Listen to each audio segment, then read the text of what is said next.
Hello, everyone. Enjoy these relaxing yet powerful stories of resilience and triumph. Two black teenagers walked into a car dealership with nothing but excitement and respect. Minutes later, they were kicked out for looking like trouble.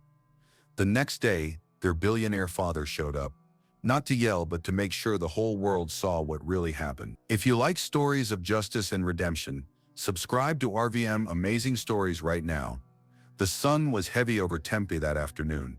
One of those dry, slow-moving Arizona days where the heat hums through the concrete. Malik Townsen had just finished track practice, his gray t-shirt clinging to his back as he walked beside his sister Ayana across the parking lot of Madison Auto Gallery. They weren't there to cause trouble. In fact, Malik had been talking about this stop all week. "I'm not saying I'm getting a car today," he said, adjusting the strap of his gym bag. "But I want to see what they've got. Maybe something used, just to get an idea before my birthday." Ayana chuckled, flipping her braids over her shoulder. "You really think Dad's gonna let you drive yourself to school in a two-door coupe?" "Come on," he smiled, but his steps didn't slow. "Let me dream." The dealership lot was quiet. Sleek silver sedans lined up under sun-faded flags. The glass doors shimmered in the heat, and the two walked in like any pair of kids with a few questions and wide eyes. Inside, the air conditioning was sharp, cutting through the outside warmth. A middle-aged man in a pale blue dress shirt looked up from behind a counter. His eyes landed on Malik first, then slid to Ayana. They were dressed clean, Malik in athletic gear, Ayana in a simple dress and sneakers. Nothing wild, nothing loud. Still, the man stood up fast.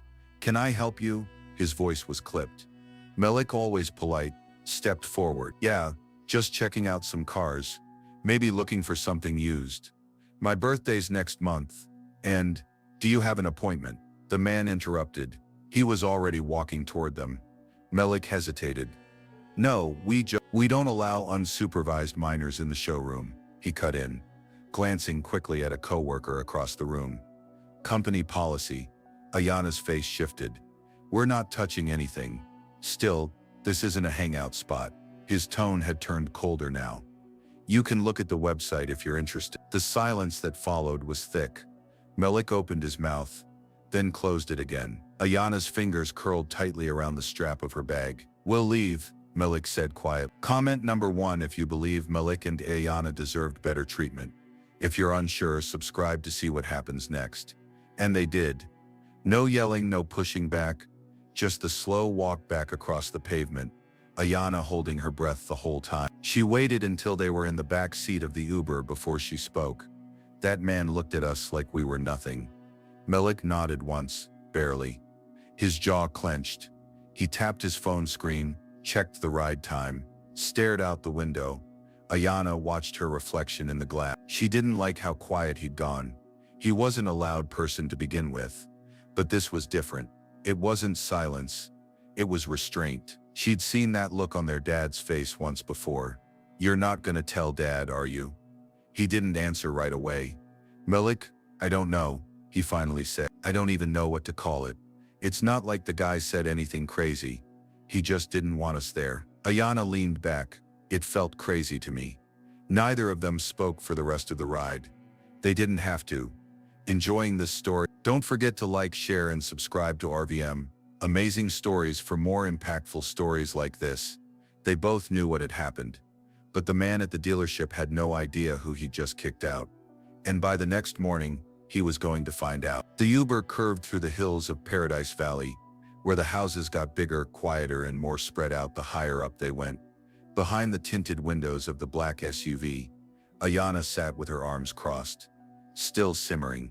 Malik stayed silent, phone in hand, screen off. His mind was elsewhere. Their house came into view, a modern white and stone property, tucked behind a discreet gate. Not flashy, but expensive in that way only old money, or very smart money, ever looked. Their father, Charles Townsen, had built his tech empire from nothing, starting out with hardware repairs in Flagstaff, before striking gold with a data security startup.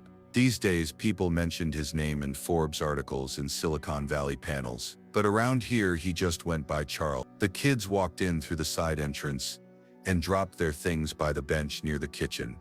The house smelled faintly of cedar and clean linen. Home.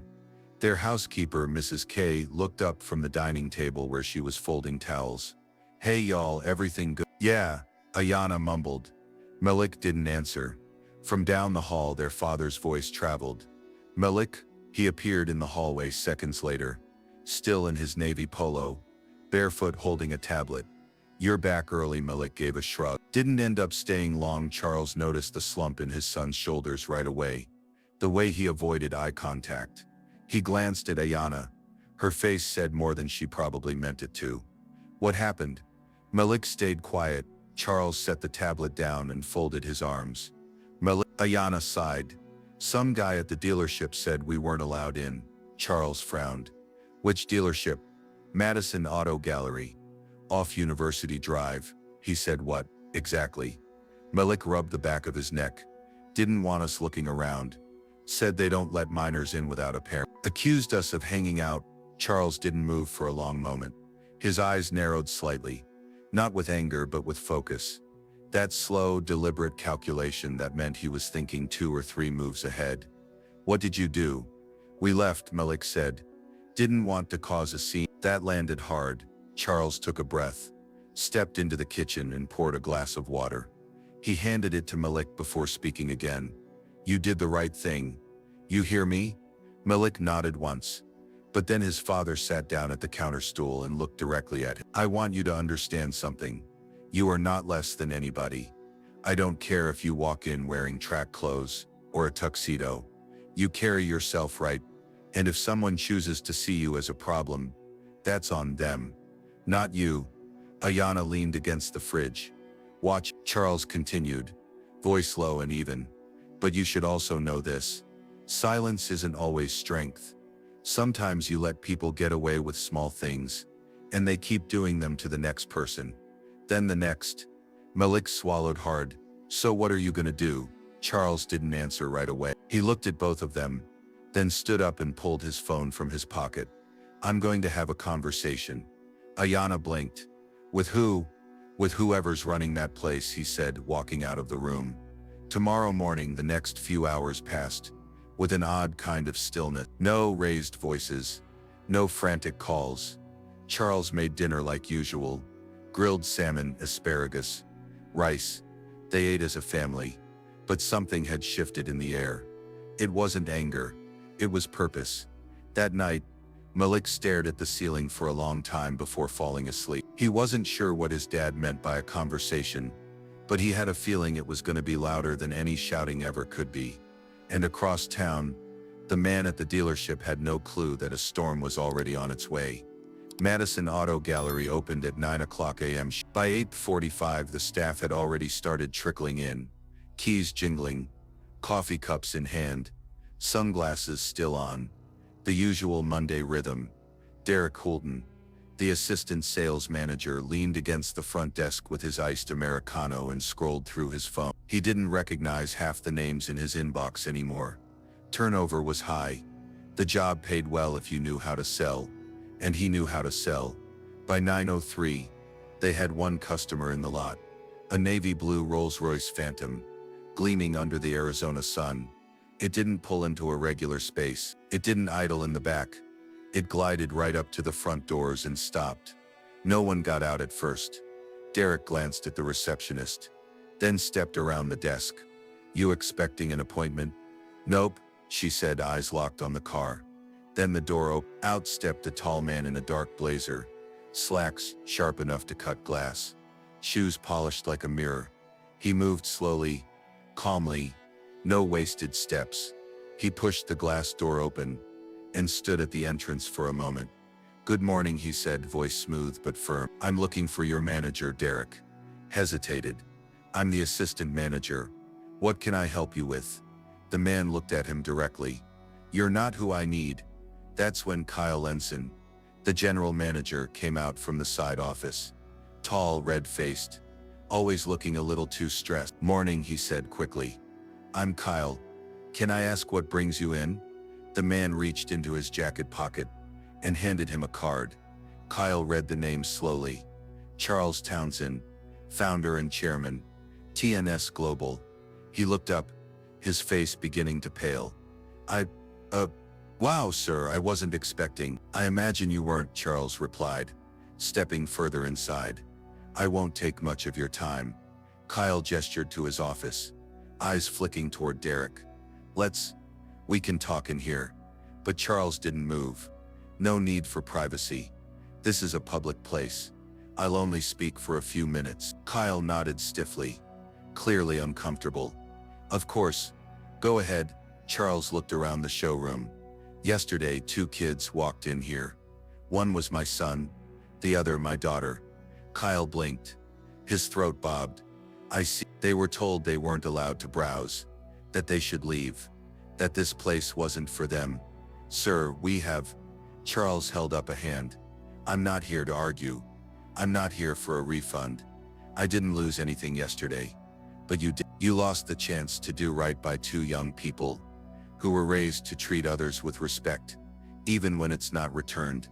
A few other employees had started to drift closer, pretending to straighten papers or clean counters. Charles continued, my children are not troublemakers. They're thoughtful, intelligent, raised with care, and they don't need your validation. But they should have been treated like people, not like threats. Derek looked down at his shoes. The receptionist had stopped typing entirely. Kyle cleared his throat. Miss Townsen, if I may, I'm not asking for an apology. Charles said, apologies are easy. What matters is what you believe when nobody's watching. What decisions you make when you think no one's gonna call you on it. He paused. Let the silence breathe. Because next time it won't be my kids. It might be someone who doesn't have a father with a media contact list. And they'll walk out of here with a memory you won't ever hear about. But they'll remember it for the rest of their lives. Then he turned to go. But just before he pushed the door open, he added without looking back, you can sell luxury without being small. I hope you figure out how. Outside, a small group had gathered. 2 people recording on their phones, 1 local reporter on a tip, and a woman holding a mic. Charles hadn't called them. Word had just traveled. The air outside had shifted, not in temperature but in weight. Charles stepped down onto the dealership pavement. With calm, deliberate ease, his expression didn't flicker at the sight of the small crowd forming. 2 local college students stood off to the side with their phones out, quietly whispering to each other. One woman from KXME5 News was already mid-sentence, murmuring into her mic, unsure if she was even live yet. Charles didn't raise his voice. He didn't look for a podium. He simply stopped near the front door, adjusted the sleeve of his jacket, and spoke. I wasn't planning to anything today, but I know how this works. If I don't say it now, someone else will try to speak for me. He looked up, scanning the few faces staring back. My son, Malik, and my daughter Ayana came here yesterday afternoon. They weren't loud.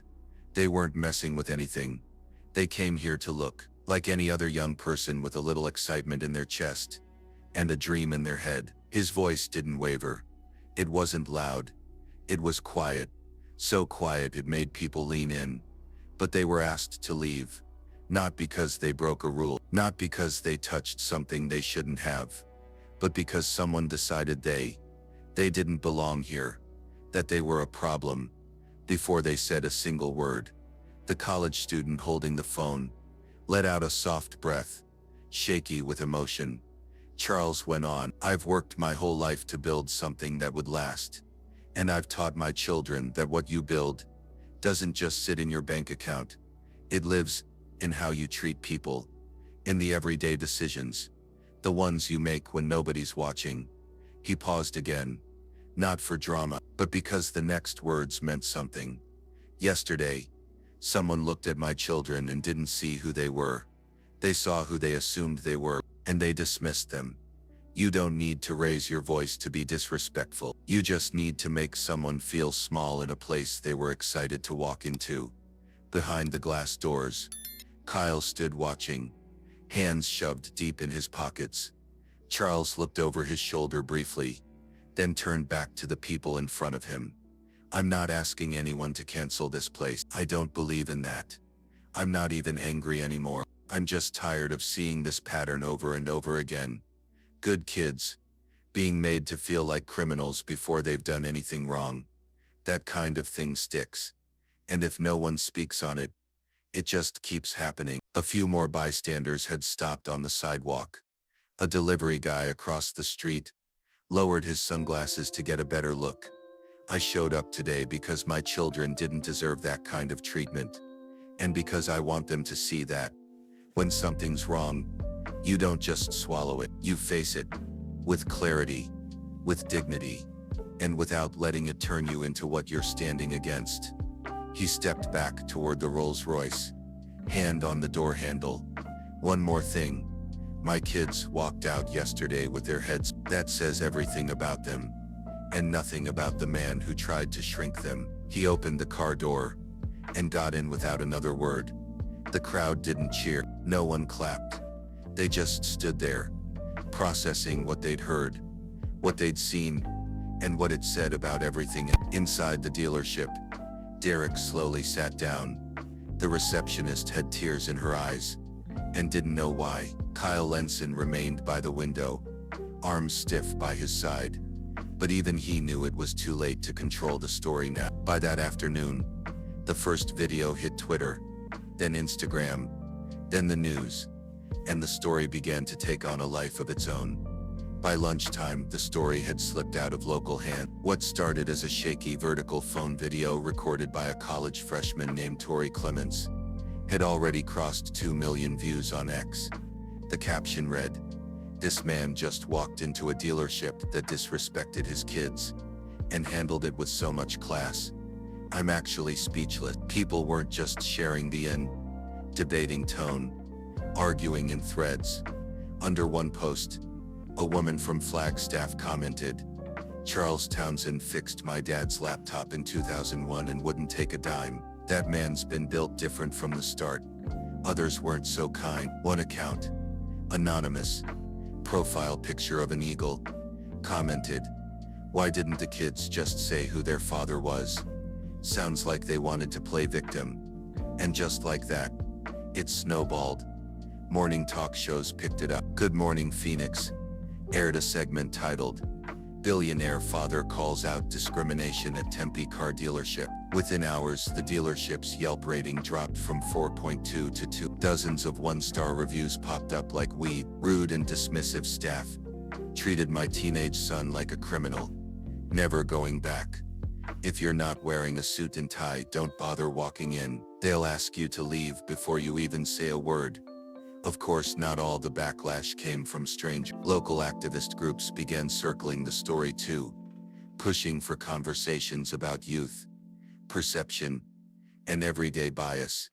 And in the middle of it all, the dealership released a statement, a bland 2-paragraph apology posted on their website and Instagram page. "We regret the recent experience that took place at our showroom and are actively reviewing our policies.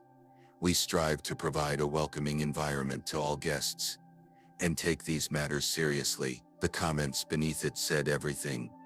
"You're only sorry because you got caught reviewing policies. How about reviewing your employees? This apology has the warmth of a parking ticket." Behind the scenes, Kyle Lenson was scrambling.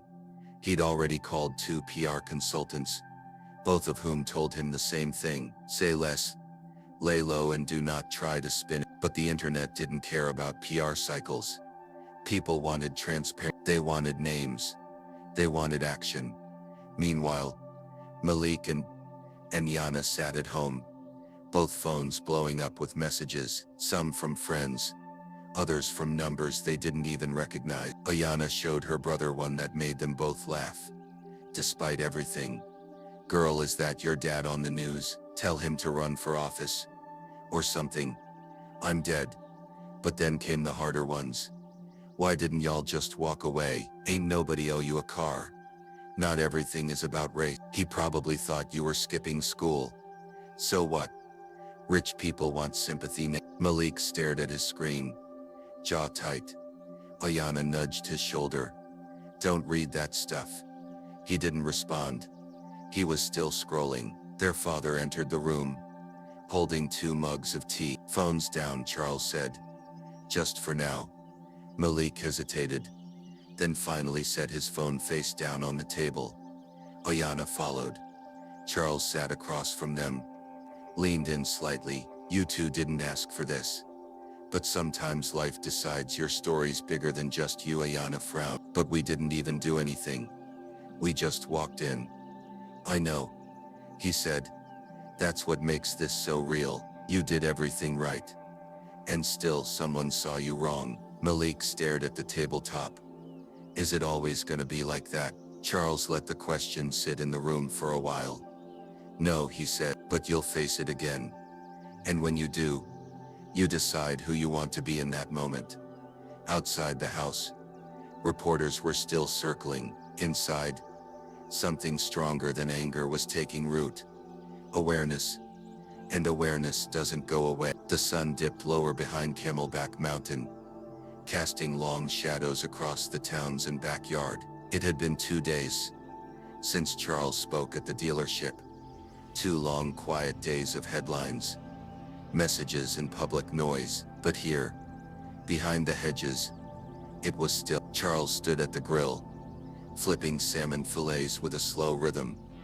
Malik sat at the patio table, elbows resting on his knees, looking out over the lawn. Ayana leaned against the railing, her face buried in her hoodie. No cameras, no questions, just family. You know, Charles said, not looking up. When I was 16, I saved up for 2 years to buy my first car. 94 Corolla, faded red. Had to roll the windows down by hand. Ayana glanced at him. You said it had no AC, right? None, Charles chuckled. Phoenix summer nearly cooked me alive, but I loved that car. Not because it was nice, because I earned it. Malik finally turned his head. You ever get treated like that? Like we did? Charles nodded once. More times than I could count. Walked into stores and got followed. Tried to get bank loans and got laughed at. One time I got denied service at a diner in Tucson. Sat there with my code books in my lap and everything. Didn't make a scene.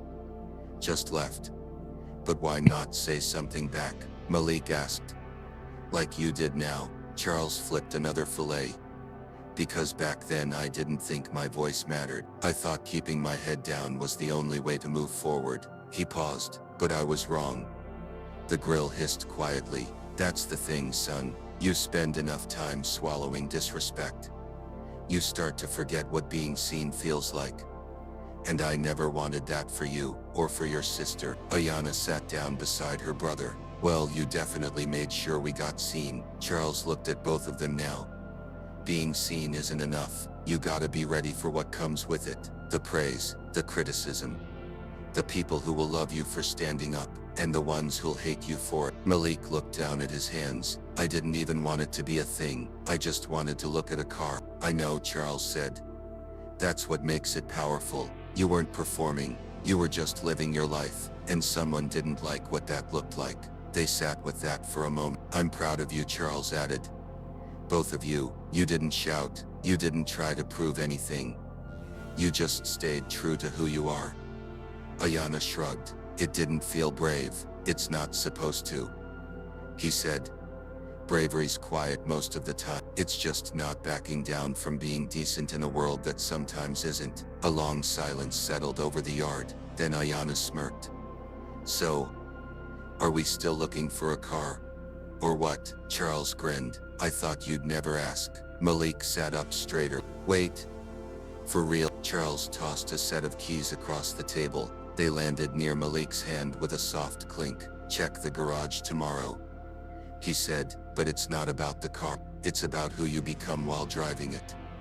That matters more than anything with an engine. Ayana leaned into her brother, teasing. You better not crash it on the first day, please. Malik shot back. I'm driving like it's made of glass. Charles laughed.